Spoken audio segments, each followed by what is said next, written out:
Hi again, and welcome to this fifth video of the series of the skill sets that we need to cover in here of 7 steps to become a network marketing professional. This is a part of helping prospects become a good customer or a distributor slash associate in your business. Again, we are going to add that into the category of education so that you actually keep on putting your knowledge base higher ranked, and get more into your brain, so you really can filter it out and become a super leader and leverage your business and grow exponentially with whatever you're doing. Okay, let's get on here and let you know that it's again a part of the Eric Worre book, and just you know the drill by now, and we just need to get further on with Eric and let him take off with this next skill set number 5.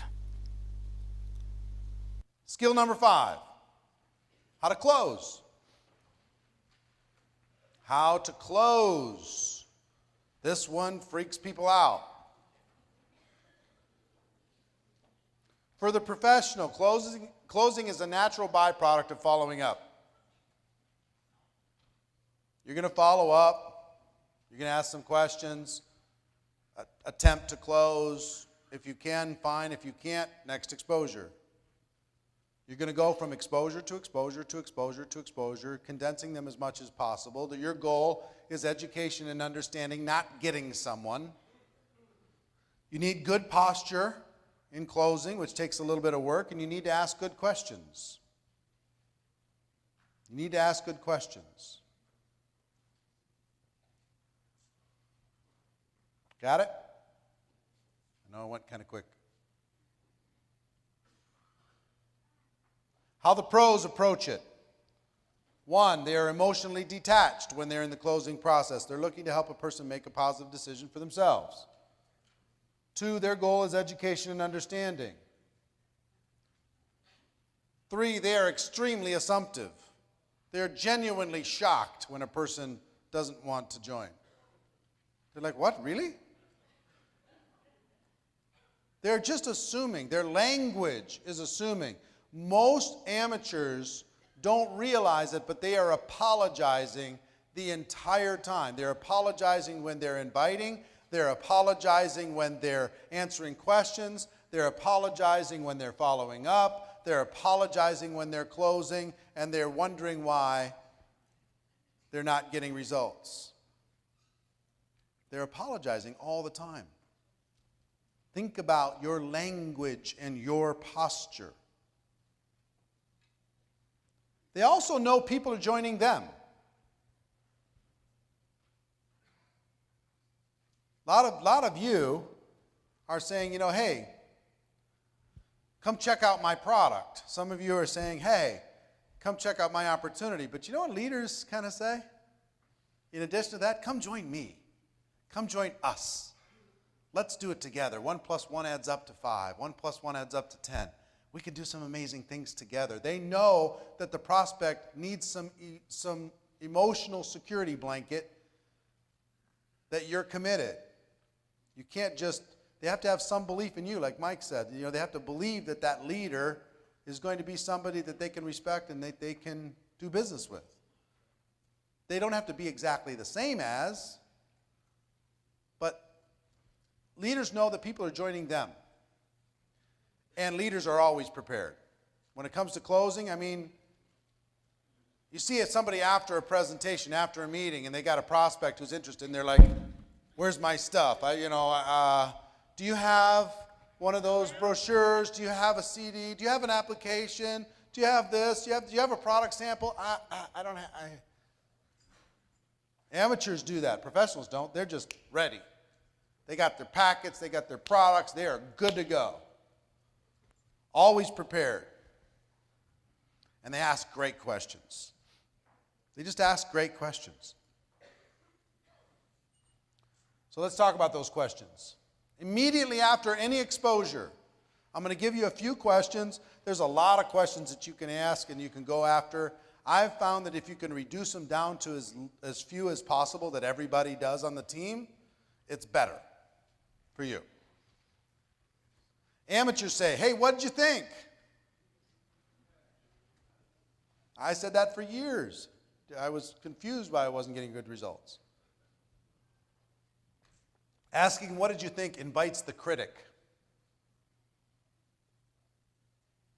What did you think? Well, you know, it invites the objection.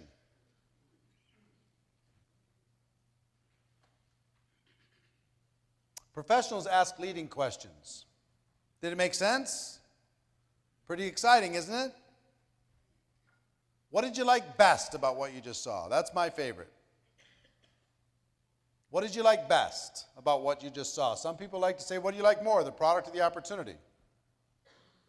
My favorite of all of these is what did you like best? You watched the DVD. Did you see the DVD? Yes. What did you like best? Did you listen to the CD? Yes. What did you like best? Did you listen to the conference call? Yes. What did you like best? Did you watch the webinar? Yes. What did you like best? Did you see the online video? Yes. What did you like best? They will tell you. And it's going to be generally positive. What did you like best? Follow-up question I like a lot. Oops. Hold on.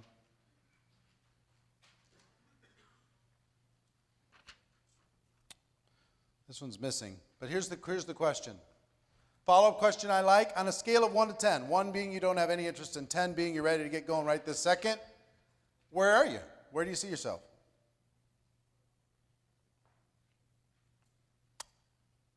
And I wait for the answer. So if I go to Adriana, what did you like best about what you just saw? Give me an answer. Make something up. Seems like people are making money. So let me ask you a question. Scale of 1 to 10. 1, you have no interest at all in even pursuing this any farther. And 10, you're kind of excited about it. You maybe like to do something with this. Where do you see yourself? Yeah, where are you? 1 to 10. 6. Now, anything over a 1 is good. I'm serious. What does a 2 say? There's a chance, but you have to convince me. There's some work you got to do before I'm ready to pull the trigger here. I've got some serious doubts, but I'm not closing the door. 1 closes the door. So if they say a 2, you just say, well, what can I do to help you get to a 3 or a 4 or a 5? Well, I need to know more about the product. I need to check this thing out. I need to see if it's for real. I got to do this. I got to do that. And then you just set up the next exposure to do that. If they say a 6, 7, 8, and they say it with a little bit of energy, I go right into a 4-question process that I've used for 20 years. This little 4-question close at the end of an exposure will get you more results than you can even believe. And it's learnable. All of you can learn it. Question number 1. Based upon what you've just seen, if you were to get started with this company on a part-time basis, let me ask you this question, Adriana. Based upon what you just saw, you said you're a 6 on a scale of 1 to 10. If you were to get started, just hypothetically, on a part-time basis, about how much would you need to make per month in order to make it worth your time? About $3,000. I don't say, hey, would you like to make $10,000 a month? I don't say that. You'll be surprised at how low these numbers are when you ask people. If you were to get started part-time, well, how much would you need to make in order to make it worth your time? Well, $500 a month, $1,000 a month, $2,000 a month, whatever. Okay? Simple question. Questions in the book, too, so you'll be able to take a look at it any time. Number 2, Adriana, about how many hours a week could you commit to developing that kind of income? Well, I work about 80 hours a week, so maybe 5 or 10. 5 or 10 hours a week to develop a $3,000 a month income? Okay, fair enough, because you work 80 hours a week, you say? Question number 3, how many months would you work those kind of hours in order to be able to get to your $3,000 a month? Have to happen pretty fast? Yeah? Do you mind asking me, letting me know how much you make with your 80 hours a week right now? About $80,000 a year. So you're making about $6,500 a month, working 80 hours a week, and you want to make $3,000 a month working 5 hours a week, and it has to happen pretty fast.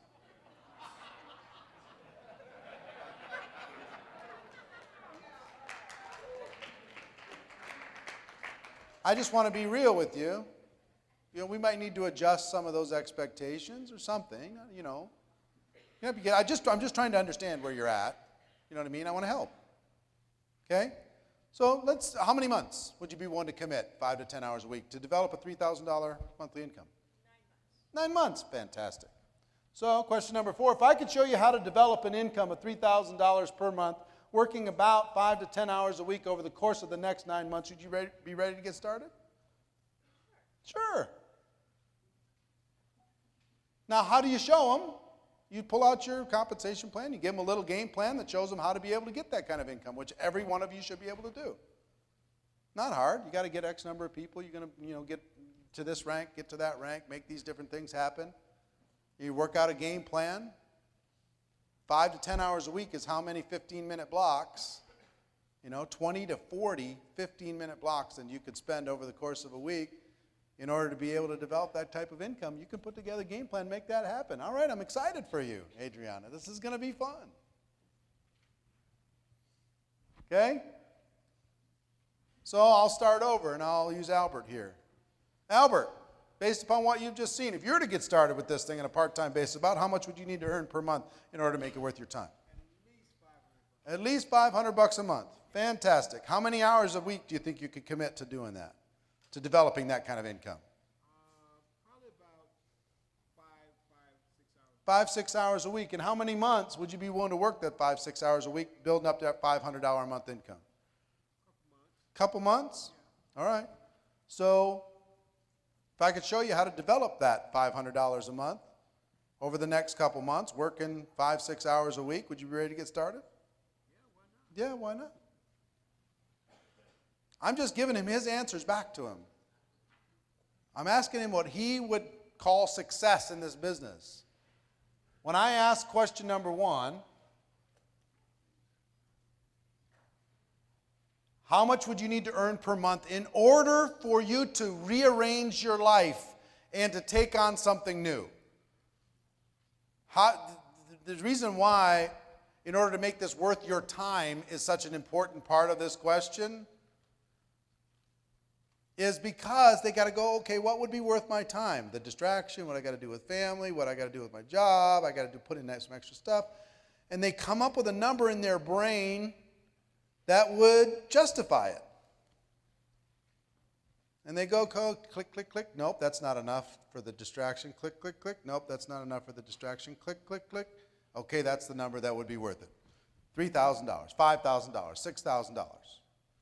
Okay, fantastic. Then how many hours a week could you commit to developing that $6,000 a month? And they go, I can move this here, I can move this there, I can make this happen. Okay, I'd give it 10 hours a week. I'd give it 20 hours a week, whatever it is.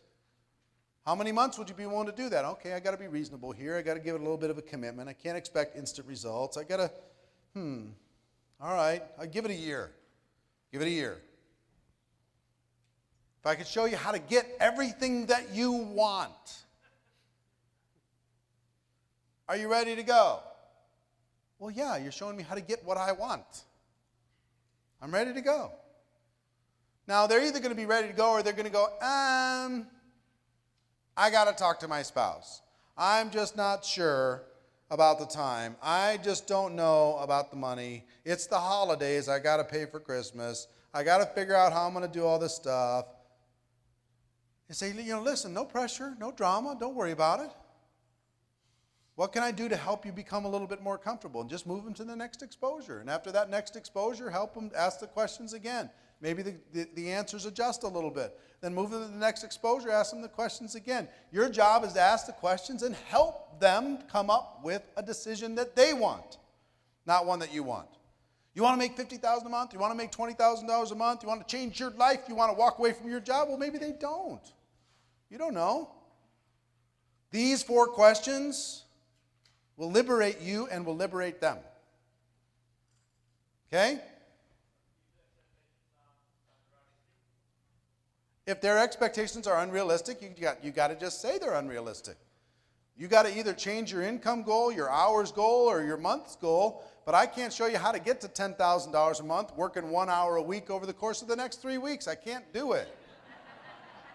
You can have your 10,000, but it might be more hours or more months to get there. Again, what would a consultant say if somebody was unrealistic? You're unrealistic.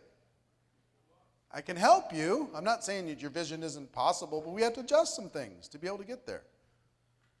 So it's 4 things. How much money, how many hours, how many months, if I would you. Okay? All right. Here's what I want you to do. Make a quick note in your, quick little outline in your notes.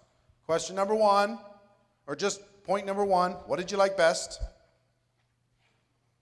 Number 2, 1 to 10. And then these 4 things. What did you like best? 1 to 10, and then these 4 things. 1, 2, 3, 4. Okay. I need you to do something for me. Everybody, I need you to swear a solemn oath.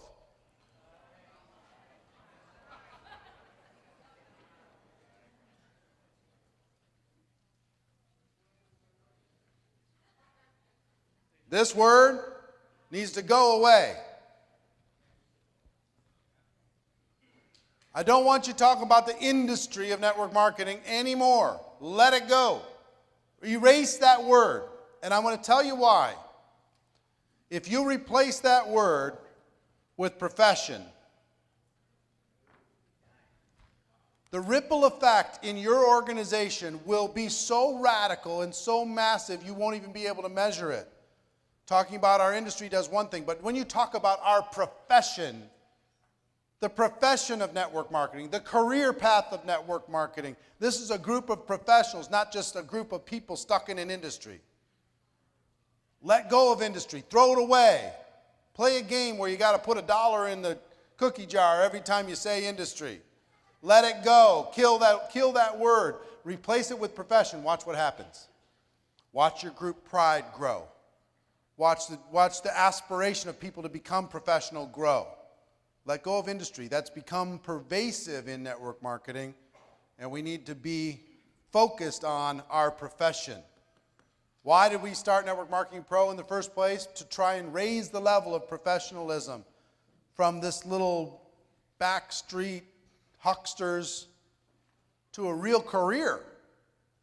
So the skills that I'm teaching you today are about career skills. They're about profession skills.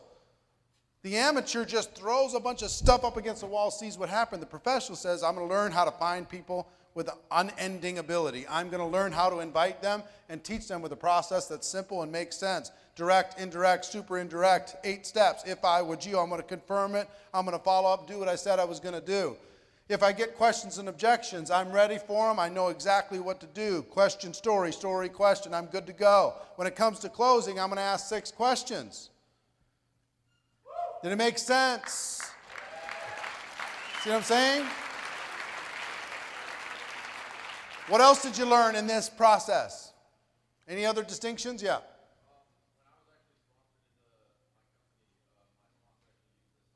Your sponsor used this on you when you started with your company? Gave you ownership. Made you feel like you're in control. Sure.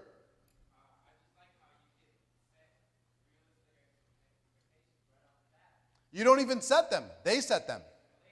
You know what you'll find is they'll be way more realistic than you will in real life, because they're used to, if they're going to take a part-time job, what are they expecting to make in a part-time job? $20 an hour? Let's say 20 or less for a part-time job. They're not going to throw out an expectation where all of a sudden they're making $50, $100 an hour. They won't be able to do it with integrity. So they'll set something based on, okay, how many hours, what do I want to make? All right, let me add that up. If you could show somebody they can make $50 an hour, which they can make in network marketing, $250 a week, working 5 hours a week, they can do that. That's doable, right? Most of them won't believe you, but yeah, question or insight, yeah. If they give you anything that's unreasonable, say, look, I'd love to help you, but one of your numbers needs to change. You got to change the number of hours you're working. You got to change the number of months. You got to change the amount. You know, and like I said with Adriana, she told me she was working 80 hours a week to earn $6,500 a month, but she wanted to work 5 hours a week and earn an extra $3,000 a month, and it had to happen fast. I was like, what? How long did it take you to build up to your $6,500 a month working 80 hours a week? How many months did you give that?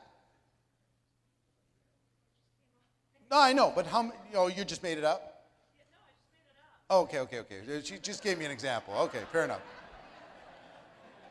The cross-examination of Adriana has concluded. I'll leave her alone. Sorry. What if you're at like a home meeting or something, you've got a group of people that you've just gone through this, and so do you go through those 6 questions? I wouldn't do it with the group. I wouldn't do it with the group. This is something you do individually. Somebody doesn't, this is a personal thing. You know, you're going to be asking people for their own personal path. You know, if I've got multiple people at the end of a presentation, I'm going to say, you know, look, let's set up a time for each of us to talk. And when we talk, or I pull them aside and let me ask you a couple of questions based upon what you just saw. You know, what'd you like best? Based upon what you just saw, 1 to 10, off we go. Yeah. What if you're talking to somebody who's a veteran of the industry and has experience making 30, 100,000 a month, and they know that where they've been, they can do that. So, and your company, it may not. She's asking, what if you're talking to a veteran in the industry and they're not sure if your company can deliver on their expectations? Just have to have an honest conversation. You know, there's 2 kinds of companies in network marketing, or many kinds, but there's the 2 extremes. One company, you can make a lot of money up front and the residual is very low and it takes forever to develop. Other companies, there's a lot of residual from day one and it takes longer to be able to develop your income. And there's everything in between. There's no right, there's no wrong, but you just got to ask a person what they want based upon their experience, et cetera, et cetera.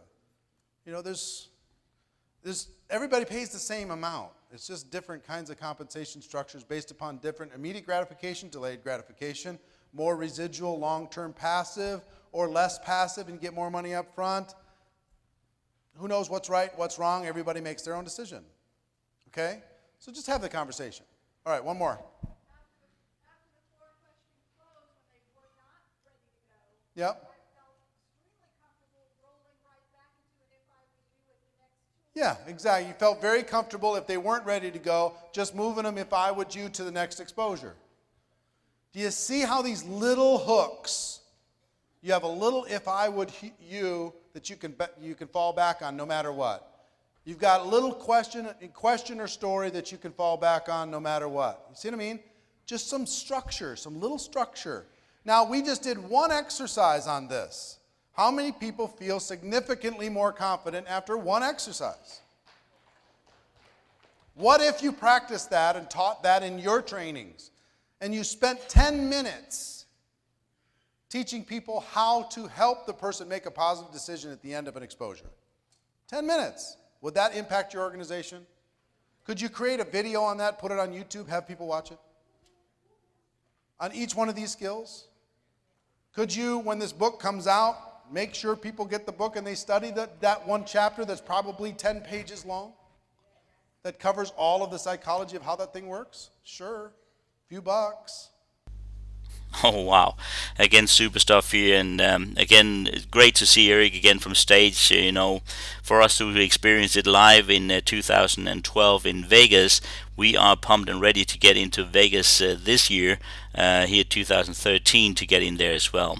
So let's just tick off this video right now and make sure we have that ticked off on our list, video number 5, and get ready for video number 6, which is helping your new distributor, new associate to get started right. Things that we already are going on with here. So Networks Go Pro, you find the next video there. See you inside.